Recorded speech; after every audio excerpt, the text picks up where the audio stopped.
Hey there, thank you so much for stopping by for another free course. This time we're going to be talking about my boss is a jerk, now what?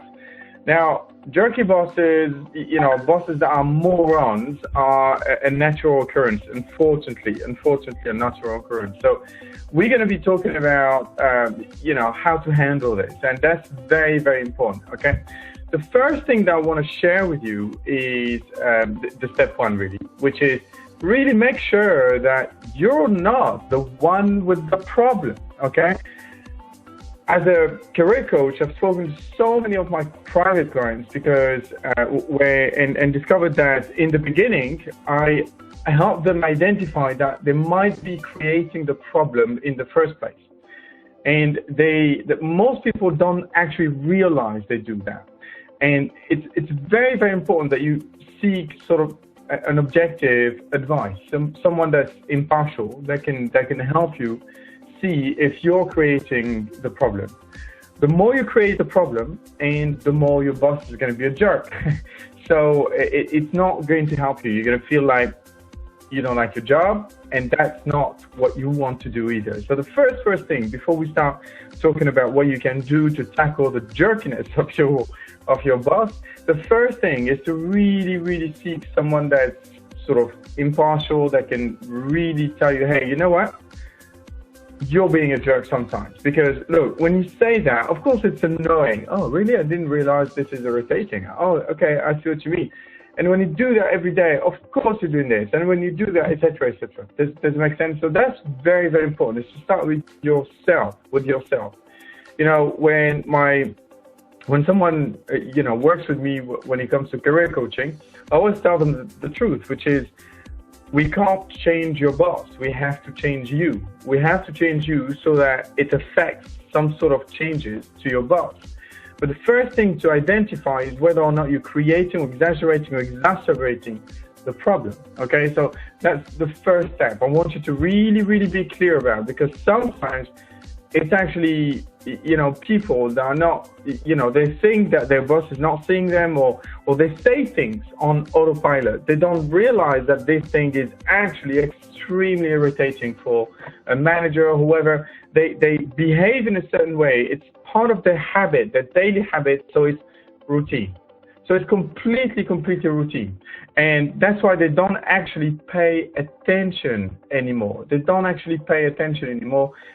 And they create this. So one of the questions you can ask yourself is my boss difficult only with me, mostly with me, or is it the same with everyone? So, if he's a jerk with absolutely everyone, well, chances are your boss is a jerk. But if he's a jerk just with you, chances are, there's probably a few things that are triggering negative behavior from your boss. So try to pay attention to that. Just don't assume that it's your boss's fault. I remember thinking the same. When I started having my first manager, when I first had my first internship, I remember thinking I had this sort of fantastic, fantasy kind of picture of what a boss should be, of what a manager should be. He should have these qualities, and he should have these, traits, and it should be inspiring, and I should be motivating, and it should be funny, and it should be like this, and it should be like that. And very quickly you realize that these people are just humans, and they have tons of, weaknesses as well as strengths. And oftentimes people come with these stereotypes of what the boss should be. And because their ideal boss is different from their current boss, they tend to look at the gap. They tend to look at what's different. They tend to see, oh, he's not motivating. Oh, he's not this. Oh, he's not that. And what I would like to challenge you with, and that's really step one, is hang on a minute. Is motivation your boss's job? Motivation is your own job. Is to challenge yourself into, hang on, is this not a stereotype that I have? And am I not judging him, benchmarking my current boss based on preconceived idea of what I think should a leader be, or should a boss be, should a manager be? Okay, so that's really, really important. This sort of internal, introspection, so to speak, is very, very critical, okay? Because I bet you're going to find some things there that you can start with. Really, really bet you that. Especially if you're the only one or one of the employees that the bosses, thinks the worst of or treats you, you're one of the worstly treated employee or whatever, chances are there's a few things that are probably triggering that, okay? Step two is what we learn to do with my clients. My private clients, the second step, once we identify, we analyze, etc., I say it's time to speak up. You see, most of my clients, I just had one last week, she said, hey, you know what, Hamza, I'm tired of this. My direct manager, she's always treating me really badly. She's making me feel like I'm in ignorance. I know nothing. I'm too slow, etc. She always has this face. When I speak to her, she's always looks like she's bothered, or makes her look like I'm an idiot or whatever. And I'm tired of this. And I said, okay, how long has this been going on? She said, since I joined, over a year now. I said, okay, did you tell her? And she said, no, Hamza, I don't want to lose my job. And you see, this is the first thing, because for 1 year, this person has been allowing this kind of behavior and therefore reinforcing it. The number one person that can stop this, and you've got to be very aware, because in the beginning of every single kind of relationship, professional or not, there's always a trial period where both individuals are trying to see the limits of each one of them, okay? And you see, when one of the individuals just puts his head down and just accepts to be bullied, etc., he's in for long years of bullying at school, at work, or whatever, by a boss, by a colleague, or whoever. But whose fault is it?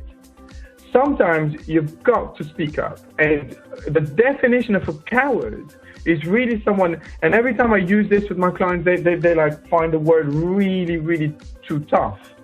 But it is. The definition of a coward is someone that gives way to his fears. He's afraid that he gets fired if he speaks up, so he doesn't speak. That's called being a coward. Courage is to act despite your fear. Now, hang on, but if I speak and get fired, well, I have a bigger problem than a jerky boss, right? I know, but you see, the number two mistake is to assume that if you speak, you're going to be fired. There's so many ways to speak about a problem. There's so many ways to tackle a conflict. So many. And the more you think that, if I speak, I'm going to have this. If I tell him, he's going to react like this. How you tell him makes the reaction controllable. How you tell him. And this is really what I want you to keep in mind. So you want to start speaking up. And the way you want to speak up is to actually ask questions. So you see, the questions are powerful because they allow the person, they shake the person, they challenge the person in a nice way. So for example, you can say, wow, hang on, that was a big reaction there. Sorry, did I say something that deserved that? What did I just do? Time out. That's what I did. I said, whoa, hang on. That's not the behavior that I can take. You see, when you do this early, whoa, that was a fairly big reaction there. Is this, was this a terrible, terrible mistake? Does this deserve that kind of reaction? You started shouting. Look, I'm going to be making mistakes, but I'm worried that this is going to be always the way perhaps we communicate. Can you am I being delusional? Or so you see what I'm doing is that I'm immediately reacting and I'm asking questions. Am I being delusional? I'm worried that this is going to happen.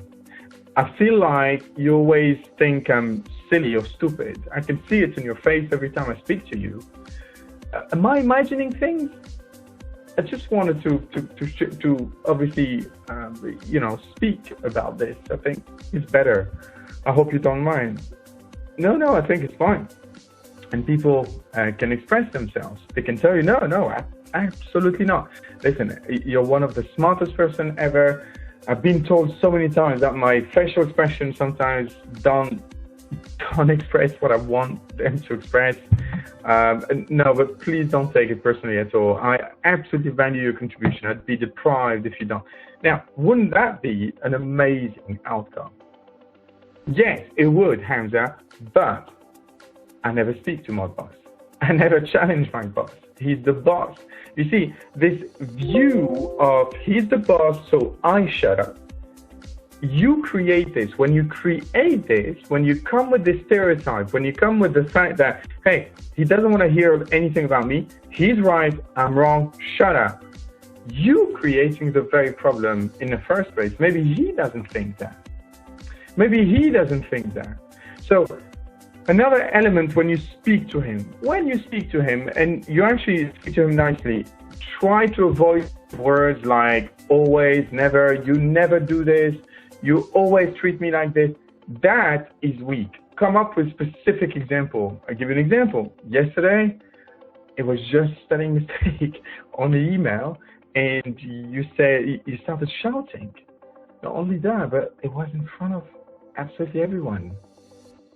That makes me feel insecure. Do you think I'm wrong to think that? Now, what did I do? I've given a specific example. It makes me feel insecure. So instead of accusing him of, doing this makes people feel insecure, don't you know? Then I don't do that. You see, I don't tell him off.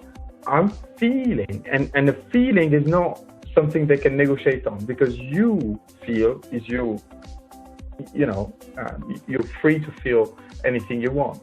So I'm feeling a little bit insecure. Am I exaggerating things? Yeah, I think you're exaggerating. Sorry. If I have, some sort of challenge with yourself, I'll make sure that I don't speak to you about this in public.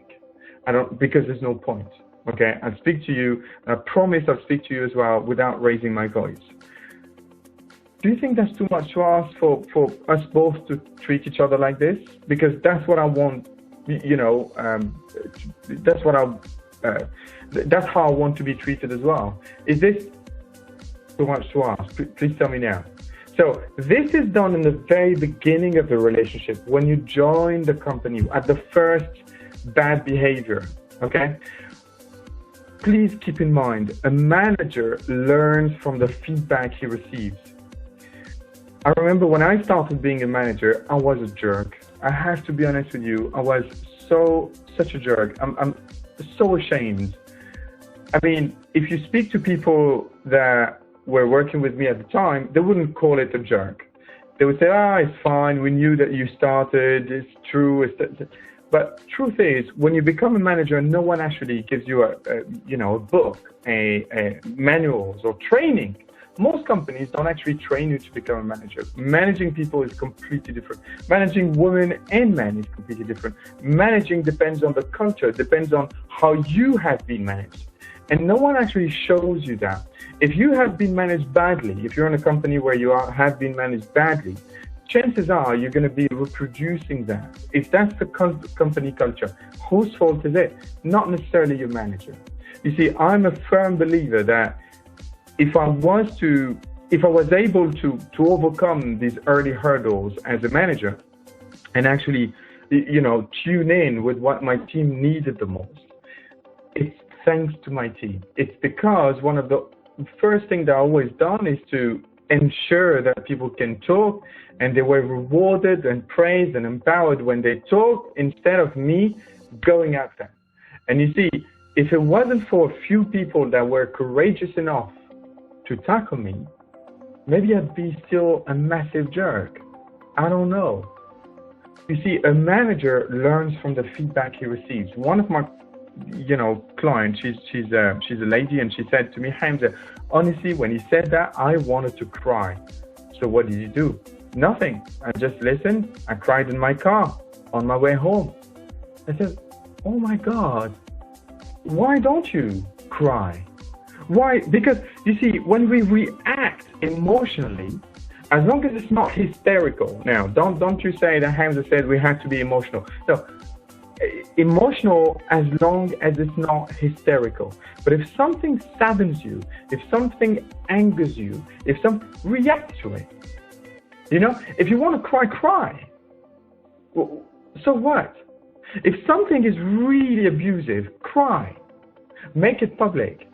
Make it so that everyone can see that he hurt your feelings, or he angered you, irritated you. Just go out, burst out of the office, and go and have a break so that everyone can see. It's important that you react, because otherwise, if you do not react, then what's the limit? What's the limit? Now, remember, if you're always worried that you're going to be fired, I don't see that happening. Look, I don't see an email when you come back from a break because you're really upset and you say, okay, I need to take a break. And you go because he shouted at you or he made you feel a certain way or whatever. I don't see him saying, okay, there's an email waiting for you now. You're fired. Dear blah, blah, you have been fired because you dared to be annoyed at my behavior. Of course not. This is all our imagination, and beware not to turn into a coward. Be a fighter.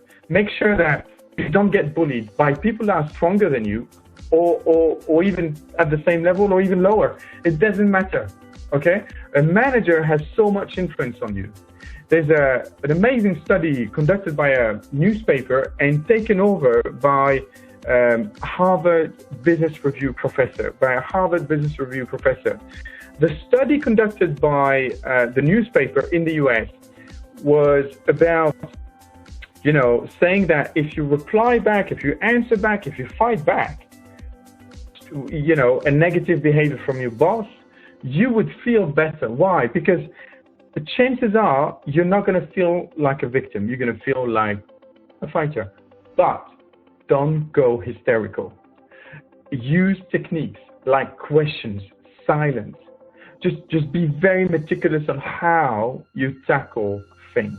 Does it make sense? Like the examples I gave you just earlier. But when you do not speak, at the end of the day, you're going to leave your job.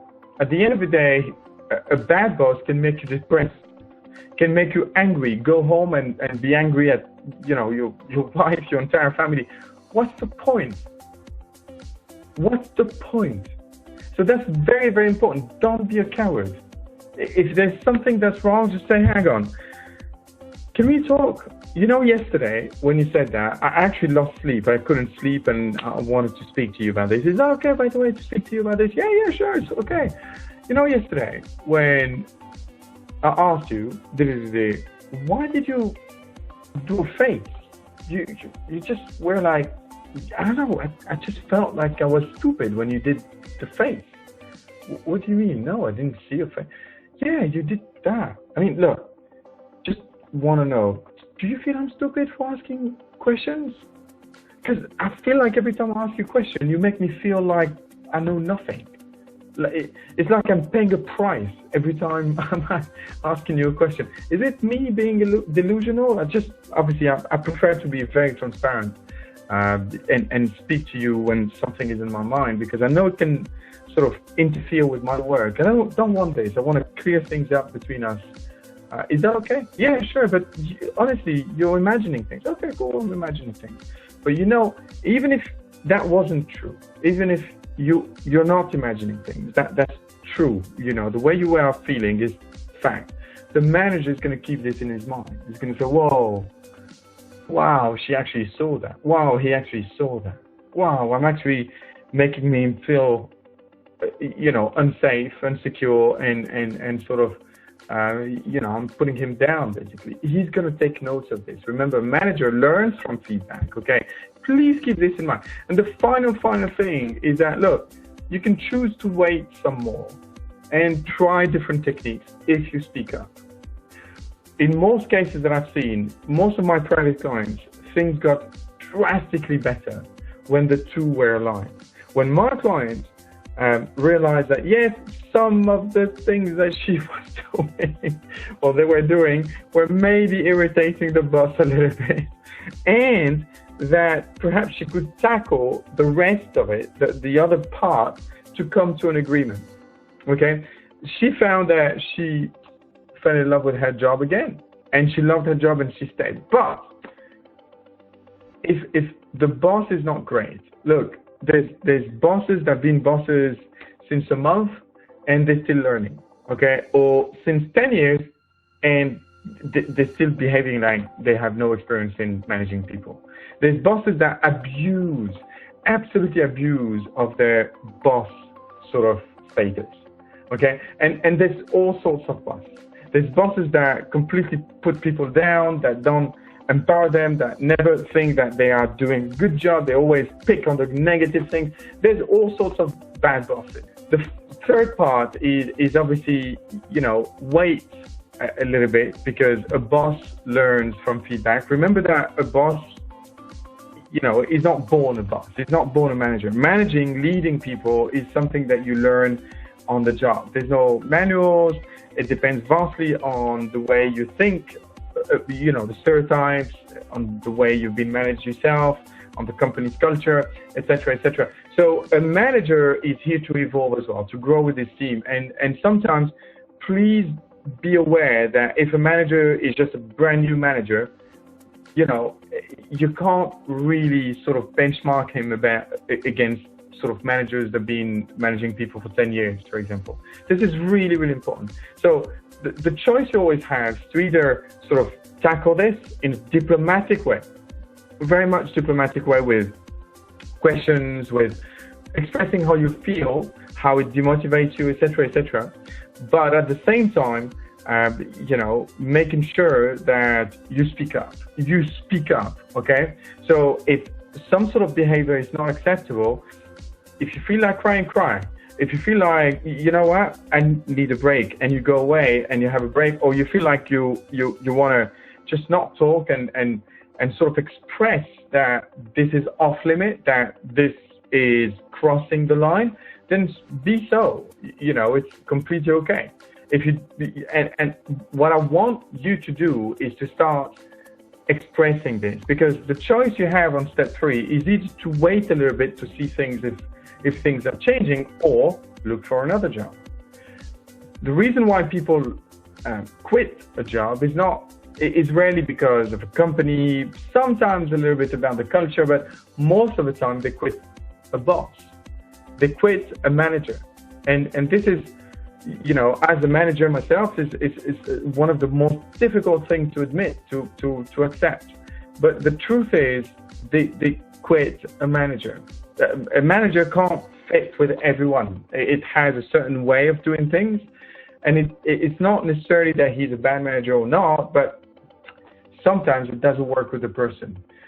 Don't wait for things to go crazy, because remember, even in a new job, people will be asking for references. It's important that you keep a strong relationship with your manager. If you resign, or worse, if you get fired, one of the things that you will be asking your manager is a LinkedIn recommendation. Because if he recommends you, then future employer might, be reassured. And it's important that you keep in mind that it's not in your interest to sort of leave in very bad terms. It's better to address a few things diplomatically, try to change things, but beyond all, always try to do what's best for your relationship, for both of your relationship, because you will need your boss even after you work with him. Even after you work with him, if you resign because you're tired, because that's it, I have enough, I'm resigning, or you find a new job and you say, now I'm leaving. Well, okay, fine, but there may be some references in the future. There may be some other things that could impact you. It's important that you try to maintain a professional relationship with your boss. Really, really is important. So remember, this is only a job. It's not, you give it as much importance as you decide, okay? And people that don't agree on something doesn't mean that you're the bad person and he's the bad person. Of course, if he has some progress to do, give him some feedback. Don't tell him, hey, I think you're not a good manager yet. I think you should do this. No. That's being patronizing. You would obviously irritate him. But just making him feel how you feel. Showing him, raising a mirror and saying, hey, when you said that, this is how I felt. Is this really what you meant? Do you see what I mean? So it really is something that's healthy. I call it a healthy conflict. Just try to have them early. Don't allow bad behavior, especially in terms of management or even between employees, to settle, to be reinforced with time, to crystallize with time. Because if this is the habit, then it's going to be much more difficult to remove. It's not impossible, but worst comes to worst, you can find another job. Just make sure your relationship with your boss is good. And having conflicts, tackling things, being honest, transparent about what things you like, what things hurt you, what things demotivate you, etc., is good practice in a healthy relationship. You see, I'm not interested in a relationship where everything goes right. I'm interested in a relationship when things go wrong, how we tackle it, how we overcome it. If you look at the best friends, they argued a lot. The couples, they argued a lot. It's not arguing doesn't mean that you have a good relationship. Having differences, different point of view, and conflict is healthy when you're both not trying to, protect your ego, but you're trying to make it work. When you're both reasonable people, and your job is to just say, hey, it made me feel like this. Chances are he doesn't want you to feel like demotivated or sad or demeaned or whatever. So he's going to change. But if you don't speak up, then nothing's going to change. Remember, at the end of the day, try to keep a good relationship. You can have a good fight one day, as long as it's professional, diplomatic, you choose your words, etc., etc. But the following day, you're all spies. Remember, it's not about having a personal agreement to have someone else, an ex-client. He's joined a company and he hates his boss. His boss is the same age as him, doesn't know as much as him, and he made it a personal vendetta. So he's actually opposing his boss on everything, and his boss is opposing him on everything. And I'm like, why? But you need your boss. Sooner or later, he has so much influence internally on compensation, on career progression, and he has his influence when it comes to checking references, his own network, etc., etc.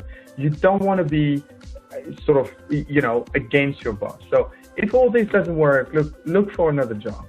The job market is gigantic, so look for another job. It's okay, as long as you were true to yourself. You didn't put your head down and accepted to be slapped and bullied. No.